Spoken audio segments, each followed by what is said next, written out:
অনেক দিন পর গ্রামে বিয়ে বাড়ির দাওয়াত পড়লো, তাও আবার শীতের মধ্যে। গ্রামের বিয়েতে অনেক দিনই আসা হয় না। অনেক দিন পরে এই বিয়েতে এসে পরিবারের সবার সাথে ভালোই আনন্দ করলাম, অনেক ভালো লেগেছে। ছোট্ট একটা ব্লগ ভিডিও শেয়ার করছি আপনাদের সাথে, আশা করছি ভালো লাগবে। সকাল সকাল রেডি হয়ে বের হয়ে পড়লাম বাচ্চাদেরকে নিয়ে, আর আমাদের সাথে যাবে আমাদের ফ্যামিলির সবাই। তো এখানে এসে ভাইয়াদের সাথে দেখা হয়ে গেল আর কি। এই ভিডিওটা ক্যাপচার করে নিলাম, খুবই ভালো লাগছে। তো সব সময় কিন্তু এরকম সবাই একসাথে হয় না। সবাই একসাথে হওয়াতে ভালোই গল্প করছিল আর ভালো লাগছিল। এই তো আমাদের ইফরাত বাবু, নূর বাবু সবাই রেডি হয়ে গিয়েছে আমার ভাইয়ার সাথে আমি।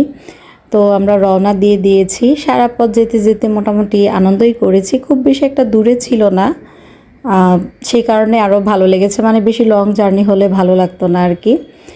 তো বিয়ে বাড়িতে চলে এসেছি সবাই, বিয়ে বাড়ির গেট সাজানো হয়েছে। এখানে এসে কিন্তু ভালোই লাগছিল। শীতের সিজন মানেই বিয়ের সিজন, বিভিন্ন ধরনের অনুষ্ঠান তো থাকেই। তো সেই কারণে কিন্তু ভালোই লাগে। প্রোগ্রামে মোটামুটি আমাদের আত্মীয় স্বজন সবাই ছিল। দেখবেন যে যে কোনো প্রোগ্রামে গেলে আত্মীয় স্বজন সবাই থাকলে সেই প্রোগ্রামে আলাদা একটা আনন্দই থাকে। তো আমরা এসেই কিন্তু খেতে বসে গিয়েছি, খুব লেট করিনি। বরযাত্রী চলে আসবে একটু পরই, তো এর আগে আমরা বসে গেলাম। নিয়ম যেটা, বরযাত্রী আসার আগে কনের বাড়ির মানুষরা খেয়ে নিতে পারলেই ভালো। আর গ্রাম বাংলার বিয়েগুলো দেখবেন যে আলাদা একটা ঐতিহ্য ধরে রাখে এসব বিয়ের অনুষ্ঠানগুলোতে। আগে তো বিয়ের প্রোগ্রামগুলো এমনই হতো, এখন আধুনিক হয়ে গেছে অনেক কিছু।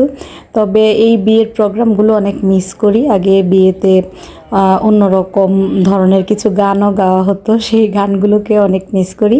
তো এদিকে এই তো ভাবি চলে এসে